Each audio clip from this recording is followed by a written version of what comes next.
How's it going, everybody? Corey Milsap. I am one of the co-founders of Harvest. So what we do is we specialize in cannabis accounting. When it comes to cannabis accounting, I mean, the biggest issue that we see is financial compliance. I mean, point blank, period. People not understanding the importance of a plan from the beginning of your business. People not understanding, I say people, cannabis CEOs, not understanding the difference between how hemp is taxed versus how marijuana is taxed.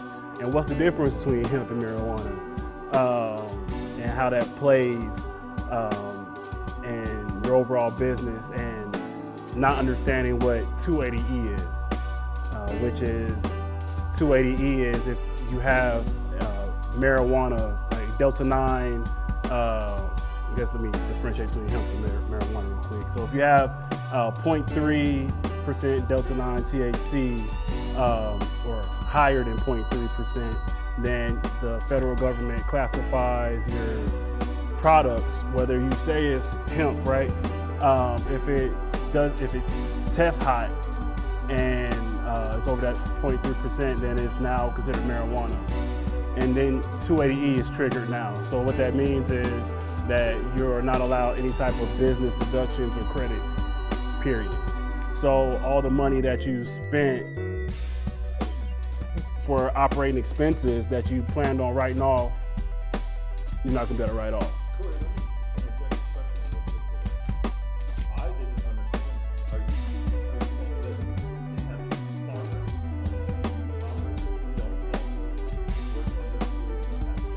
So no, they don't fall under 280E for the sole fact of hemp has been descheduled. So it's not a part of Schedule 1 like marijuana is.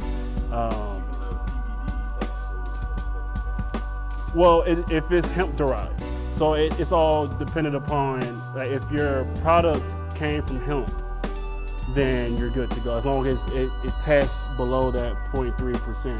But if the product that you have is over 0.3%, and then you make CBD from that, then that's marijuana in the government, the federal government's eyes, and then it's going to trigger 280. So I want to expound on what Hans said a second ago about the exit strategy and the importance of that on the accounting financial side. So if you're a startup or if you're looking to create your business, let's say 5-10 years from now, let's say cannabis becomes federally legalized, right? So what's going to happen then? We'll see a lot of horizontal integration, meaning that they're going to start buying up other dispensaries. And so if your dispensary is one of those dispensaries, you want to plan for that in advance, right? To include how you want to set your business up, like a LLC, S Corp, C Corp, or a regular corporation, because that plays into assets, right? I don't mean to interrupt you. I want to dial into that. Okay. Is there a recommendation?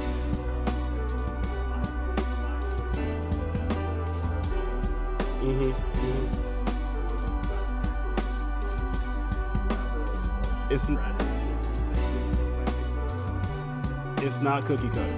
I say that to say it's based off of your situation.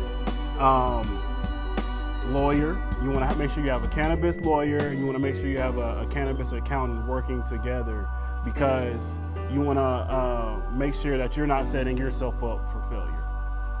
It gets real tricky when you have joint ventures, depending upon who the person is, or is it a person? Is it an entity that's the partner, not just an individual? It gets complex quickly, and you can set yourself up for failure in the event of a lawsuit, right? You want to make sure you protect yourself financially, but also protect your assets the same way. I know that's not a given answer, but make sure you just have a cannabis attorney and accountant, both working with you in that process. I just wanted to see if Corey could speak on when is a good time, because we talked about how you can't just do SEO yourself. It's not something you want to take that chance on. So a lot of times it's, hey, I got a background in taxation or accounting. I can do this myself, or I'm a CPA, not for cannabis, but I can do it myself. When is it the right time to call a cannabis accounting firm? That taps into what she said back there, as far as you want to vet who you're working with, or make sure that they specialize in the industry, because and to answer your question, you want to start with a professional, a financial professional from the beginning. From jump, we talked about exit strategy, right? You want to make sure that you're structured and your books are done correctly for whatever you want to accomplish. But also, there's people out there that cannabis isn't like financially, it's not like other businesses. And because it's federally illegal. Most businesses, they're just a business, right? They're legal, so you can enjoy all the benefits of running your business.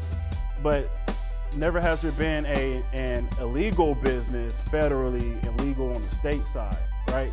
And with that comes knowing how to maneuver through state taxes, knowing how to maneuver through federal taxes, understanding excise taxes, sales use taxes, all of that stuff.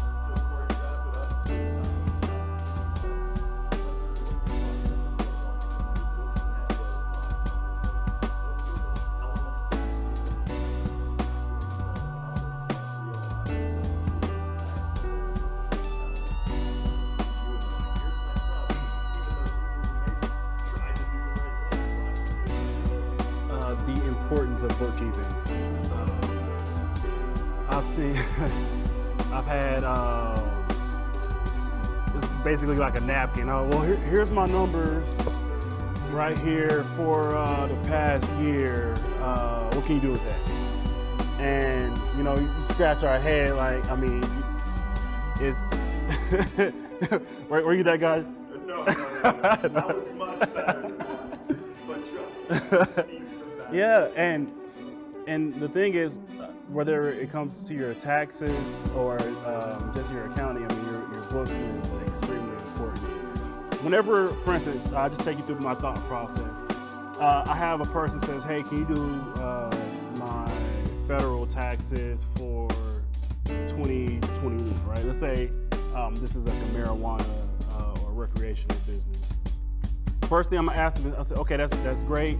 I need to see your books for the last year, point blank period, because I don't know how you've been operating your business. Your numbers are going to paint a bigger picture than anything you can tell me. Numbers don't lie. Numbers don't lie, and because cannabis is highly cash intensive, there's a high temptation of underreporting your income. That's where the IRS gets involved, because the IRS knows the tricks. You see all different types of potential strategies when it comes to, well, this is what I do to avoid 280E. This is what I do.